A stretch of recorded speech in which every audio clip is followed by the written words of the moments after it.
Ciertamente es un privilegio, como cada vez que hemos tenido la oportunidad de compartir la palabra de Dios con ustedes, con esta congregación que Dios ha bendecido conforme a su infinita misericordia, y con cada uno de ustedes, amigos, hermanos, que nos ven, que nos escuchan a través de los diferentes medios de telecomunicación. Les pido su permiso para poder orar y entregarles este tiempo a nuestro Señor y Rey Jesucristo una vez más. Señor, venimos delante de ti en esta hora, confiados, descansados, en expectativa de lo que tú haces y vas a hacer a través de tu palabra en nuestras vidas. Venimos rendidos ante ti, sabiendo que te necesitamos, que necesitamos de ti. Por eso traemos nuestros pensamientos, emociones, sentidos, sentimientos cautivos a la obediencia a Cristo, y te pedimos que desde lo alto tú desates espíritu de sabiduría, de entendimiento, de revelación, de ciencia y de conocimiento. Te pedimos que tú abras y alumbres los ojos de nuestro entendimiento y de cada persona que escucha en este momento tu palabra, para que tu palabra fluya, corra y sea prosperada y cumpla el propósito para el cual ha de ser proclamada en esta tarde. Gracias por tu palabra, gracias por tu misericordia y gracias por revelártenos a través de Cristo Jesús, Señor nuestro. Amén.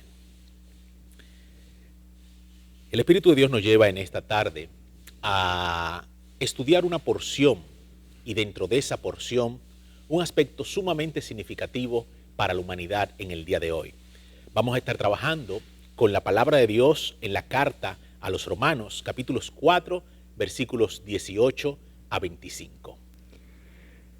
Él creyó en esperanza contra esperanza, para llegar a ser padre de muchas gentes, conforme a lo que se le había dicho, así será tu descendencia. Y no se debilitó en la fe al considerar su cuerpo como estaba ya, como muerto, siendo casi de 100 años, o la esterilidad de la matriz de Sara. Tampoco dudó por incredulidad de la promesa de Dios, sino que se fortaleció en fe, dando gloria a Dios, plenamente convencido de que era también poderoso para hacer todo lo que había prometido.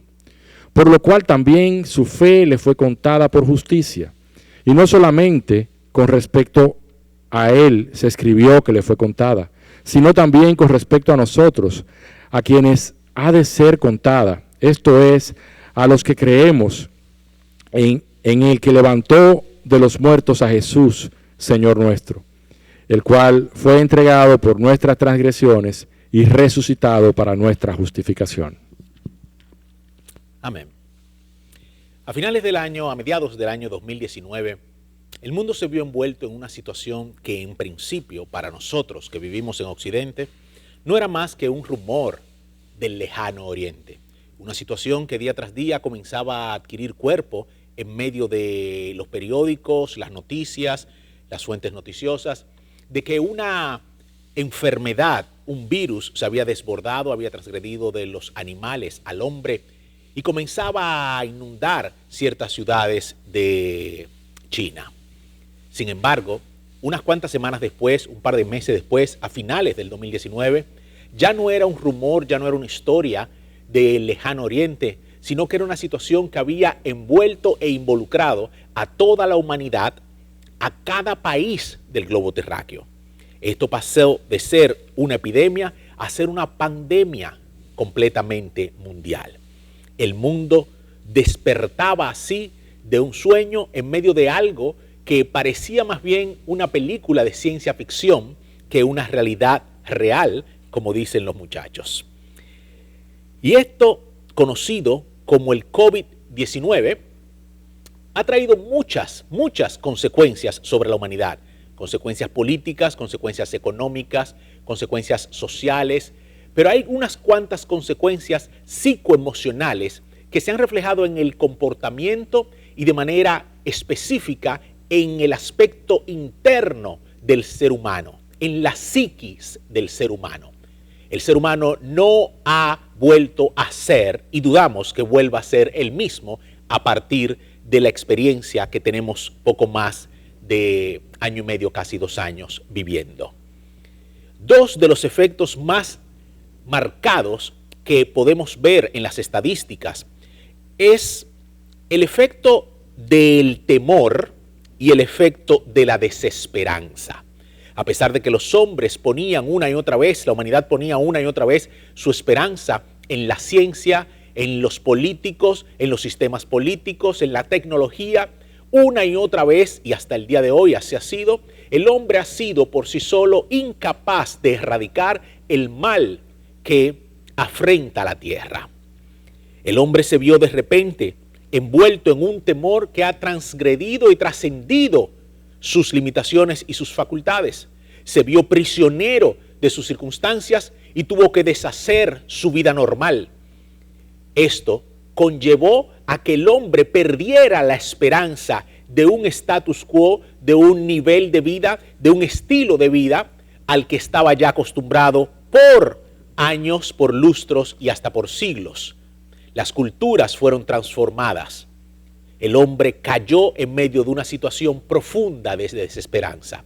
La crisis familiar, las crisis matrimoniales, las crisis sociales y ciudadanas fueron el pan y la orden del día.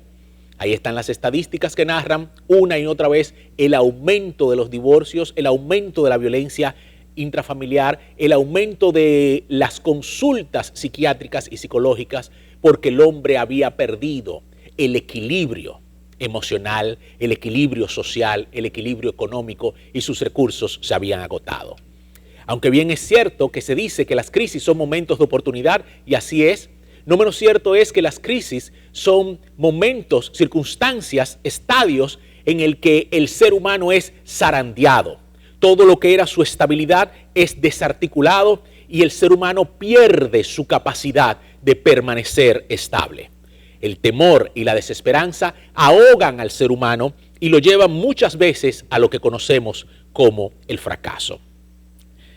El aspecto del temor lo vamos a tratar y a considerar en un par de entregas más adelante, pero hoy vamos a trabajar con el aspecto de la desesperanza y más bien con el aspecto del antídoto a la desesperanza.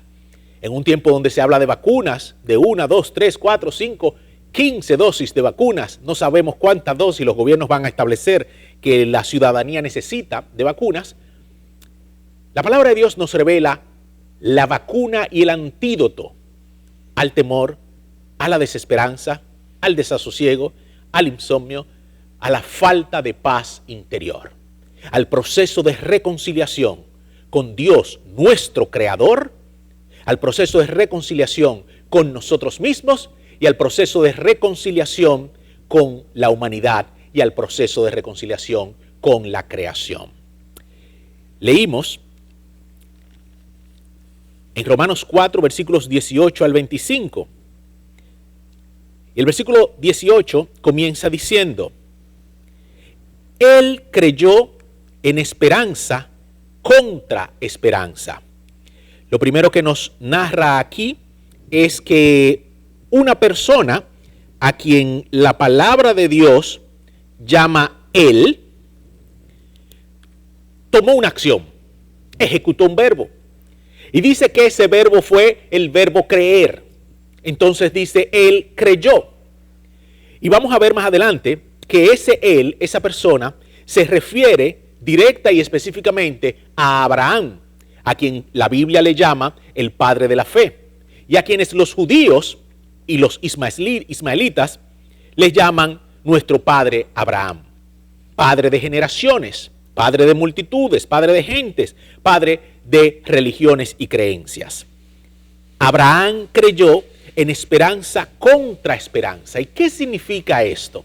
Esto es precioso, poder desglosarlo y poder ir viendo versículo por versículo cómo el Espíritu lleva a la pluma del apóstol Pablo a poder experimentar, a que el lector pueda experimentar una verdad establecida en una circunstancia particular de una persona, de un ser humano, de nosotros mismos, o a una circunstancia general, global, mundial. Él creyó. Lo primero que nos revela es que Abraham creyó. Ejecutó el verbo creer. consumó la acción de haber creído. Y vamos a desglosar en qué creyó, en quién creyó, a quién le creyó y qué significó el verbo creer en ese momento. Indefectiblemente, cuando la palabra nos habla de creer, nos habla de fe. Y dice que el justo por la fe vivirá. Y que es pues la fe, la convicción de lo que se espera, la certeza de lo que no se ve. Un hermano en una ocasión me compartió una definición más sencilla a mi entender y me decía: mira, Muñoz, he entendido que fe es creerle a Dios en el presente y esperanza es creerle a Dios para el futuro. Entonces me separaba dos grandes bloques de la acción del creyente: la fe y la esperanza, al punto tal que el apóstol Pablo nos dice en la carta a los Corintios que 3 virtudes permanecen al día de hoy: la fe, la esperanza y el amor. 2 de esta, fe, repito, creerle a Dios en el presente, lo que estoy viviendo, lo vivo en la fe. La esperanza, creerle a Dios en el futuro, no importa lo que venga, Dios sigue siendo el mismo, ayer, hoy y por los siglos. Entonces, él creyó en esperanza contra esperanza. Y vamos a ver qué significa eso. Quiere decir que él creyó que lo que sería en el futuro, que lo que habría de ser en el futuro, sería, aunque en el presente las circunstancias no estuvieran dadas para lo que se supone que llegaría a ser. Entonces dice: para llegar a ser padre de muchas gentes, conforme a lo que se le había dicho, así será tu descendencia. Lo primero que tenemos que ver es que la esperanza de Abraham no fue al vacío. La esperanza de Abraham no fue fe en la fe. La esperanza de Abraham no fue fe en sí mismo. La esperanza de Abraham no fue esperanza porque él tenía los recursos. La esperanza de Abraham estuvo basada primeramente en alguien que le había dicho algo y en lo que se le había dicho. Nuestra esperanza tiene que estar basada en algo supremo, en algo superior, en algo que no dependa de mí. Los hombres basan muchas veces su esperanza en la ciencia, pero cuando la ciencia le falla, pierden la esperanza. Fallan su esperanza, afirman su esperanza en los recursos económicos, pero cuando estos colapsan, pierden su esperanza. Afirman su esperanza en las relaciones, en una persona, en los políticos, y cuando estos le fallan o le traicionan, caen en desesperanza. Abraham no puso su esperanza ni en un ser humano, ni en sus recursos económicos, ni en un sistema sociopolítico, ni en un sistema económico. No la puso en sí mismo, ni en sus capacidades. Y esto lo vemos a lo largo de la palabra de Dios. Ninguno de los hombres de Dios ponían su esperanza en sus propios recursos. Ni David decía y dice en los Salmos: tú eres el que sostienes al pueblo debajo de mis pies. Tú eres el que adiestra mis manos para la batalla. Tú eres el que me da la victoria. El apóstol Pablo decía: nada soy menos que un abortivo. Ninguno de los hombres de Dios, ni en el Antiguo ni en el Nuevo Testamento, ponían, fundamentaban o basaban su esperanza en ellos, en sus recursos, en sus capacidades, en sus vínculos, en sus emociones o en sus relaciones. Ni siquiera en el poder político. Basaban la esperanza en aquel que es inmutable, incambiable, inalterable, que no es hombre para mentir, ni hijo de hombre para arrepentirse. Basaban y fundamentaban su palabra en la naturaleza y en el carácter del Dios viviente. Dice que él creyó en esperanza contra esperanza para llegar a ser padre de mucha gente conforme a lo que se le había dicho. ¿Qué era lo que se le había dicho y quién se lo había dicho? La esperanza tiene estas dos características. Tiene que estar fundamentada en quién nos da la esperanza y qué es lo que se nos promete. Y esto vamos a verlo en Génesis 15, versículo 1 y versículos 4 al 6. El versículo 1 del libro de Génesis nos dice: después de estas cosas vino la palabra de Jehová a Abraham en visión diciendo, es decir, nos revela el sujeto, el autor de la promesa. Jehová habla a Abraham en visión y le dice: no temas, Abraham, yo soy tu escudo y tu galardón será sobremanera grande. Lo primero que podemos ver es que Abraham estaba en medio de una condición de temor. Abraham estaba en medio de una crisis circunstancial. Abraham había venido de una guerra en contra de 6 reyes más poderosos que él. Y Dios le dice, no temas, Abraham.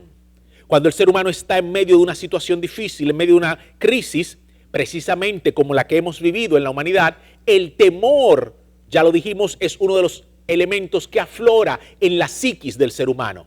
Dios, creador, hacedor del ser humano, lo sabe y lo conoce, porque conoce las consecuencias del pecado, y vamos a verlo en Génesis desde el inicio, cuando toquemos el tema del temor. Pero ¿qué le dice Dios a Abraham? No temas. Le dice, no temas. Yo soy tu escudo y tu galardón será sobremanera grande. Entonces Dios le dice 3 cosas. No temas. Desecha de ti el temor. ¿Por qué? Porque yo soy tu escudo. ¿Qué hace un escudo? Protege, defiende y en algunos casos sirve incluso hasta para atacar. Y Dios le está diciendo, yo soy el que te protege, yo soy el que te defiende, yo soy el que está alrededor de ti y nada podrá tocarte. De hecho, te estoy prometiendo que te voy a sacar de esta circunstancia en medio de la cual tú estás muriendo de temor. ¿Y cómo lo sabes? Porque tendrás un galardón que será sobremanera grande. Entonces Abraham empieza a entender, 1, Dios habla. 2, Dios tiene una relación conmigo. 3, yo tengo una relación con Dios. 4, Dios conoce mis circunstancias y mis emociones. Y me dice, no temas, que es la circunstancia que estoy atravesando como consecuencia de mis circunstancias, valga la redundancia. 5, me dice, no temas. ¿Por qué? Porque yo soy tu escudo. Y encima de que soy tu escudo, te voy a dar un galardón sobremanera grande.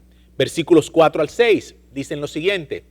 Luego vino a él palabra de Jehová diciendo una y otra vez. La palabra de Dios nos revela que Dios es el Dios de la palabra, que Dios habla ayer, hoy y por los siglos, y que cuando uno tiene una relación personal con Dios a través de Jesucristo por medio del Espíritu Santo, Dios trae dirección a su Hijo, Dios trae dirección a su pueblo, Dios trae instrucción, Dios trae palabra de vida, palabra de esperanza a su pueblo, a su hijo, al necesitado. Entonces dice la palabra que vino palabra de Jehová diciendo, no te heredará sino un hijo tuyo será el que te heredará. Y lo llevó afuera y le dijo, mira ahora los cielos y cuenta las estrellas, si las puedes contar. Y le dijo, así será tu descendencia. Yo te daré un galardón sobremanera grande, así será tu descendencia. Y sigue diciendo, y creyó a Jehová y le fue contado por justicia. En ese momento, él le creyó a Jehová, ejecutó la fe y la fe le fue contada por justicia. Pero ¿a quién le creyó? Al Dios que lo había llamado años atrás y le había dicho, sal de tu casa y de tu parentela y ve a la tierra que yo te daré, que yo te mostraré. Y donde quiera que Abraham llegaba, levantaba un altar. ¿Por qué? Porque sabía que Dios era digno de adoración, por cuanto la fidelidad de Dios se le había hecho vida. Y este es el principio. Nosotros no podemos creerle a Dios si no hemos desarrollado un conocimiento de Dios, de su grandeza, de sus atributos, de su carácter, y si no hemos adorado a Dios en gratitud y en reconocimiento de quien Él es. Abraham le creyó a Dios porque sabía que Dios era digno de ser creído. Pero si usted y yo, mi querido amigo, mi querido hermano que me escucha, no hemos desarrollado una relación con Dios, no le hemos conocido en medio de nuestras crisis anteriores, no le vamos a poder creer, no vamos a poder descansar, no vamos a poder tener esperanza en medio de esta crisis actual que estemos viviendo. Abraham le creyó a Dios cuando él le dijo, yo soy tu escudo, yo te daré un galardón sobremanera grande, no te va a heredar ese Damaseno, yo te voy a dar un hijo, tú tendrás una descendencia tan grande como las estrellas de los cielos. Abraham le creyó en el presente al Dios que lo había librado de esa batalla y le creyó en el futuro al Dios que le prometía una descendencia cuando él no tenía hijo. Entonces, sigue diciendo, versículo 19, Romanos 4. Ya dijimos que Abraham creyó en esperanza, es decir, que lo que habría de ser sería, no porque las circunstancias estaban dadas para que fueran, sino porque las promesas habían sido recibidas de aquel de quien es digno de tener confianza en él y de creerle a él. Abraham basó su fe, Abraham basó su esperanza en la persona de Dios, de aquel que le había hablado. Entonces dice, y no se debilitó en la fe al considerar su cuerpo que estaba ya como muerto, siendo de casi 100 años, o la esterilidad de la matriz de Sara. El versículo 19 nos dice que la fe de Abraham no se debilitó. El versículo 20 nos dice tampoco dudó. Es decir, que en medio de una crisis nosotros tenemos un par de reacciones. Una es que la fe se debilite y otra es que la fe dude. Una cosa es un momento de crisis de la fe y otra cosa es un momento de duda de la fe. Y la palabra nos dice que en ninguna de las dos. Vamos a ver primero cuáles son las cosas que pueden llevarnos a nosotros a debilitar nuestra fe o cuáles son las cosas que pueden llevar nuestra fe a dudar. Dice el versículo 19, no se debilitó su fe al considerar su cuerpo, que estaba ya como muerto, o la esterilidad de la matriz de Sara. ¿Dónde vemos eso? La palabra hace referencia a Génesis 17, versículos 15 al 19. Génesis 17, versículos 15 al 19 y 24, ¿verdad? Entonces, Génesis 19 nos dice lo siguiente. Lo tenemos aquí en pantalla y nos dice. Génesis 17, 15 al 19. Dijo también Dios a Abraham, una vez más, vemos a Dios hablándole a Abraham y vemos a Abraham teniendo relación con Dios y vemos a Abraham escuchando a Dios. Dice, a Sarai tu mujer no la llamarás Sarai, mas Sara será su nombre. Y la bendeciré y también te daré de ella hijos. Sí, la bendeciré. Y vendrá a ser madre de naciones. Reyes de pueblos vendrán de ella. Entonces Abraham se postró sobre su rostro y se rió. Y dijo en su corazón, a hombre de 100 años ha de nacer hijo. Y Sara, ya de 90 años, ha de concebir. Y dijo Abraham a Dios, ojalá Ismael viva delante de ti. Y solo ese versículo, vamos a ponerlo un momentico, es digno de analizar en un momento como este, donde he escuchado a tantos padres decir, ojalá mis hijos crezcan con el temor de Dios. Ojalá mis hijos lleguen a amar y a conocer a Dios como yo he llegado a conocerlo y amarlo. Ojalá mis hijos, haciendo un paréntesis, quiero decirte que la palabra no solamente dice, instruye al niño en mi camino, no se apartará de él cuando fuere viejo, sino que Deuteronomio 6 nos dice claramente cómo debemos obrar para con la crianza de nuestros hijos, para sembrar la palabra del Dios vivo dentro de la mente y del corazón y del alma de nuestros hijos, aún mientras todavía es tiempo. No permitas que el diablo robe la mente, el corazón y el alma de tus hijos, de tus nietos, de tus sobrinos, por no poner en él el conocimiento de la palabra de verdad del Dios vivo. Cerramos el paréntesis y volvemos aquí. El clamor de todo padre que ha conocido a Dios es ese. Ojalá y mi hijo viva delante de ti. Respondió Dios diciendo, ciertamente Sara tu mujer te dará a luz un hijo y llamarás su nombre Isaac y confirmaré mi pacto con él como pacto perpetuo para sus descendientes después de él. Versículo 24 dice, 23. Entonces, antes de llegar ahí, ¿qué está sucediendo? Han pasado varios años, Dios reitera la promesa de que daría un galardón grande, de que daría multitud de descendencia como las estrellas de los cielos. Abraham se ríe y dice, tengo 100 años, Sara tiene 90, y dice, ojalá Ismael viva delante de ti. Y Dios le dice, a Sara le daré un hijo, y el pacto que he tenido contigo lo reconfirmaré con tu hijo. En ese momento, Abraham se rió previo a esa declaración y en su corazón meditó. Y es precioso ver cómo la palabra nos muestra que Dios conoce los pensamientos de nuestro corazón, que Dios conoce nuestra duda, nuestra debilidad, nuestro temor. Y no nos reclama, sino que vuelve y nos habla para que su palabra, la que viene de Él, conforme a su naturaleza y a sus atributos, a su fidelidad y a su verdad, sea la que nos confirme.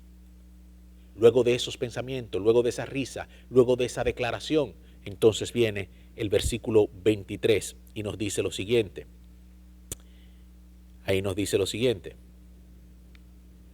Entonces tomó Abraham a Ismael su hijo y a todos los siervos nacidos en su casa y a todos los comprados por su dinero, a todo varón entre los domésticos de la casa de Abraham, y circuncidó la carne del prepucio de ellos en aquel mismo día, como Dios le había dicho. ¿Usted sabe lo que eso significa? Eso significa que inmediatamente Dios habló, Abraham creyó y por cuanto creyó, obedeció. Eso significa que Abraham dijo, si Dios lo ha dicho, será. Y como señal de que yo le he creído, voy a ejecutar en el presente, por la fe, el pacto que Él me ha pedido que ejecute. Y ejecuta la circuncisión en Él y en todo hombre que estaba debajo de Él. Como señal de que si Dios había cumplido hoy, Él le había creído que también cumpliría mañana. Y esa fe que le fue contada por justicia en el capítulo 15, la vemos hacerse obediencia y ejecutarse en el capítulo 17. Y nos lleva entonces a hacer memoria de eso, y la reminiscencia sale a flote cuando el apóstol Pablo escribe en Romanos a los creyentes, poniendo a Abraham como ejemplo de esperanza. Aunque él se rió, aunque él preguntó en su corazón, lo cual nos revela un aspecto tierno de Dios, que con reverencia podemos venir y traer nuestras preguntas y cuestionamientos delante de Él. Y cuando Él le dijo, a hombre de 100 años habrá de nacerle hijo, a Sara de 90 habrá de quedar embarazada. La respuesta de Dios no fue explicarle a Abraham lo que él podía hacer. La respuesta de Dios fue decirle a Abraham, yo te daré un hijo y con ese hijo renovaré mi pacto contigo. Dios es fiel. Dice el versículo 19, no se debilitó al considerar. Mi hermano, ¿qué estamos tú y yo considerando? ¿En qué medita nuestra mente y nuestros corazones? ¿Cuál es la consideración de nuestra alma frente a la crisis que estamos atravesando? ¿En qué hemos puesto nuestra meditación? Dice Isaías 26:3 que Él guardará en perfecta paz aquel cuyo pensamiento en Él persevera, porque en Él ha confiado. Cuando nuestra confianza está puesta en Dios, cuando nuestra confianza está en la naturaleza de Dios, en el carácter de Dios, en la palabra de Dios, en las promesas de Dios, en la declaración de Dios, en nuestro corazón, en nuestro espíritu, en nuestra alma, en nuestra mente, permanece, prevalece y se fortalece la esperanza en contra de toda esperanza. El antídoto a la desesperanza es la esperanza, pero no una esperanza basada en nuestras emociones o en palabras vanas o en circunstancias o recursos, como ya hemos dicho, una esperanza basada en el carácter, en la naturaleza y en la palabra de Dios. Versículo 20 dice, tampoco dudó por incredulidad de la promesa de Dios, sino que se fortaleció en fe, dando gloria a Dios, plenamente convencido de que era también poderoso para hacer todo lo que había prometido, por lo cual también su fe le fue contada por justicia. Estos 3 versículos hacen un pequeño bloque y dice que primero no se debilitó al considerar. Ojo, repito, piensa y analiza en qué tú estás considerando. ¿Cuáles son tus consideraciones internas? Ese soliloquio, ese monólogo que tenemos con nosotros mismos. ¿En qué considera nuestra alma? Pero dice que tampoco dudó. La duda no es alimento a la esperanza. Por el contrario, la duda debilita la esperanza y la duda echa fuera a la esperanza. Tampoco dudó por incredulidad, y entonces nos revela que la duda es fruto de la incredulidad. Cuando yo le creo a Dios, no cabe ni la debilidad ni la duda. Por el contrario, cuando yo le creo a Dios, se fortalece la fe y se fortalece la esperanza.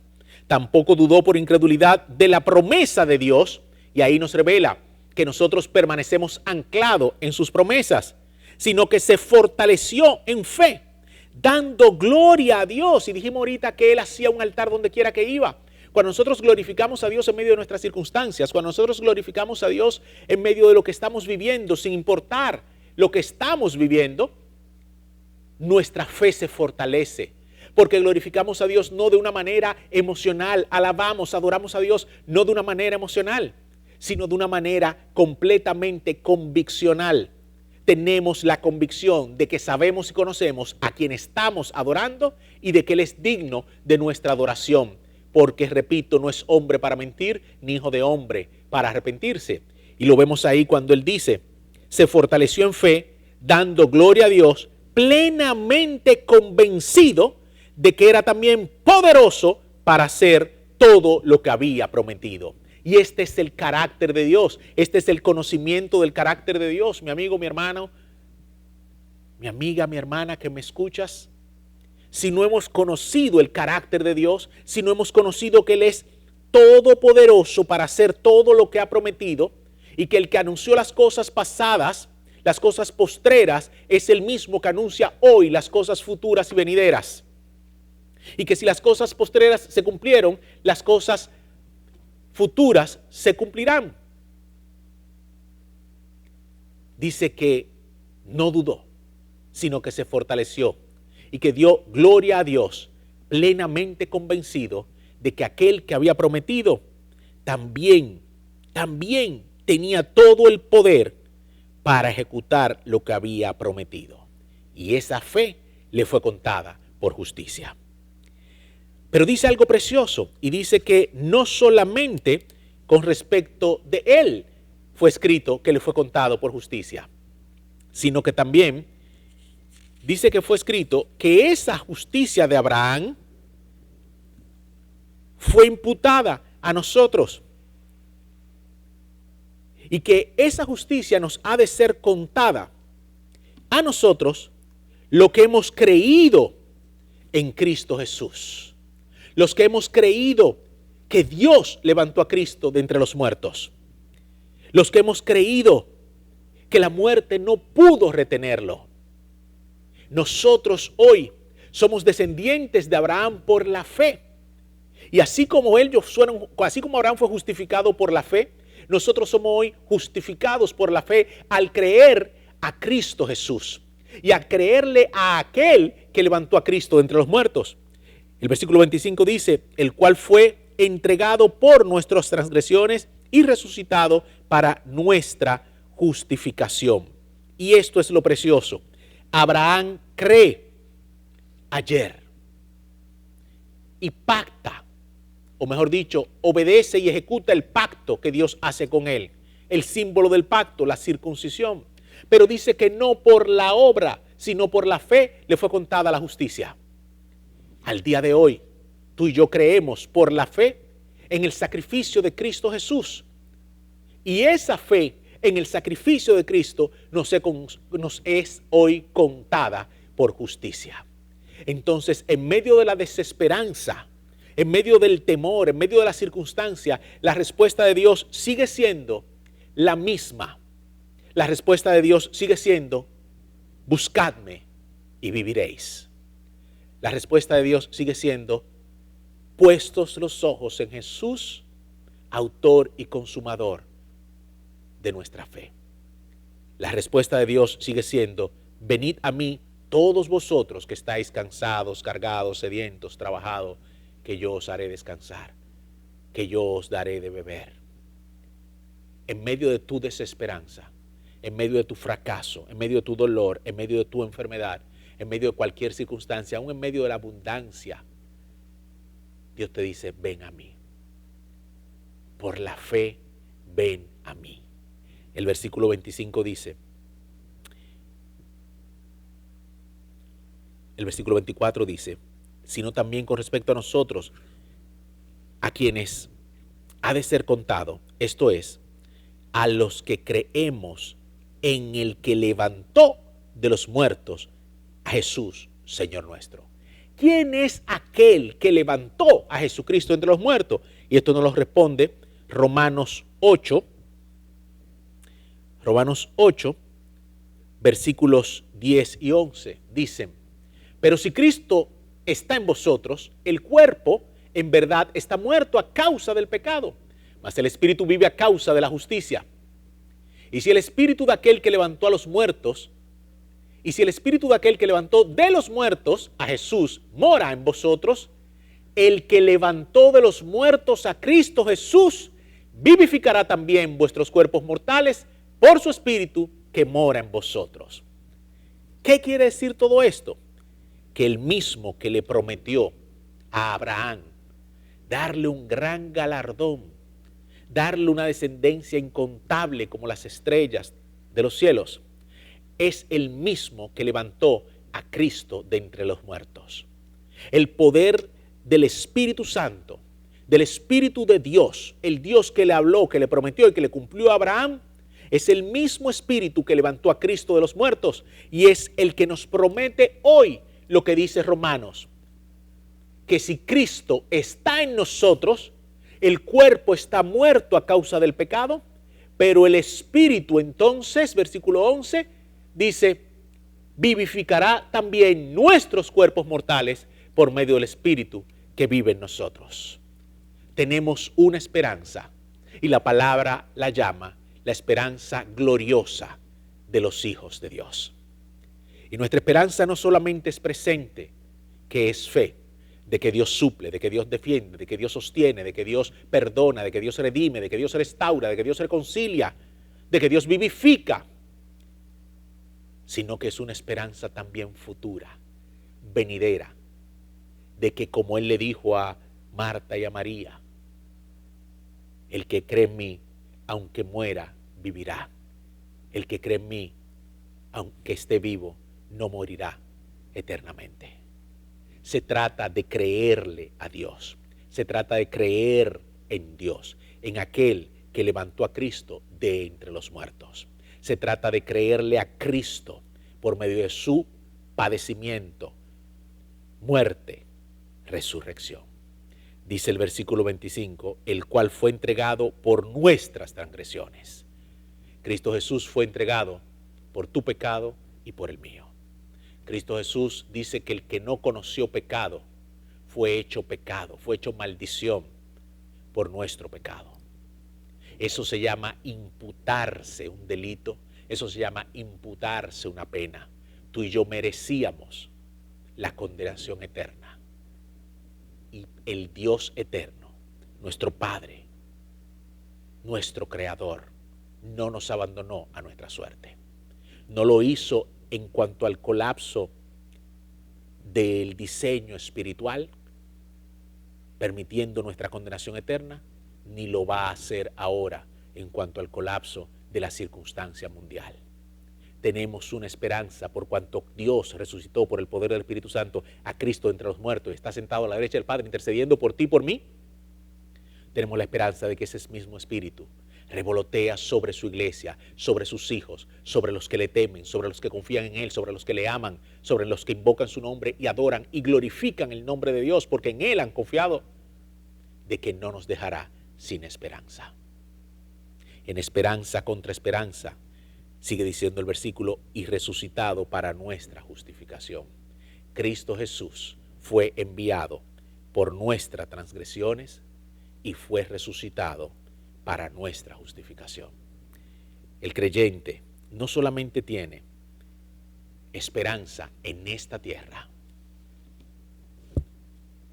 el creyente no solamente tiene esperanza en la vida venidera, sino que el creyente vive confiado. Y Proverbios lo dice de la siguiente manera: el justo vivirá confiado como un león. No importa tus circunstancias, Yo no sé lo que tú estás considerando, si tu cuerpo envejecido, si la matriz de tu esposa seca. Ponle el nombre que tú consideres a cualquiera de tus consideraciones. La enfermedad, el desempleo, la soledad. Nómbralo. El otro día una persona me decía, mi hermano, me da vergüenza de volver a Dios. Cada vez que le fallo me da vergüenza de volver a Dios. Y yo le decía, ¿y qué haces? Y me decía, vuelvo. Y eso es lo que la palabra nos enseña. Abraham se rió en su corazón. Abraham consideró su cuerpo y la matriz de Sara. Pero a pesar de ello, ni se debilitó ni dudó. No importan tus dudas, no importan tus circunstancias. Tenemos que vivir en esperanza contra esperanza, y eso solo es posible si hemos conocido la naturaleza y el carácter de Dios, y en consecuencia hemos puesto nuestra fe en Cristo Jesús, Señor nuestro. Es posible vivir en esperanza en medio del caos. Es posible vivir en esperanza en medio del dolor. Es posible vivir en esperanza en medio de la necesidad, en medio de la soledad, en medio del COVID, en medio de la pandemia, en medio de cualquier circunstancia. El Hijo de Dios vive en esperanza contra esperanza, como dice la palabra, como viendo al invisible. Vamos a orar. Señor, gracias porque tú eres bueno, porque para siempre es tu misericordia, porque tu fidelidad es por 1000 generaciones. Gracias porque ¿qué sería de nosotros sin ti? Un barco a la deriva,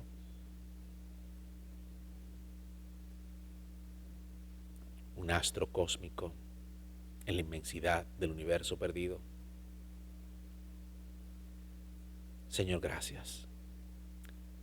Gracias porque Cristo fue entregado por nuestras transgresiones y resucitado para nuestra justificación.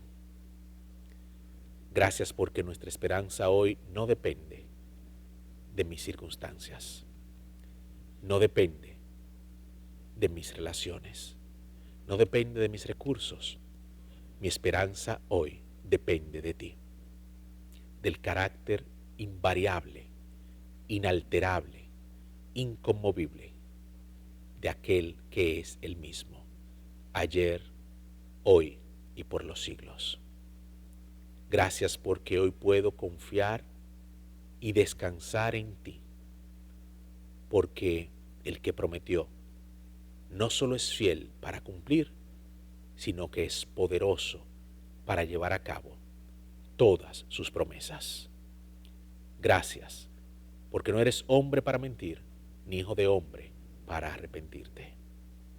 Gracias, porque en medio de mis circunstancias, como Abraham me dices hoy, no temas, yo soy tu escudo y tu galardón será sobremanera grande.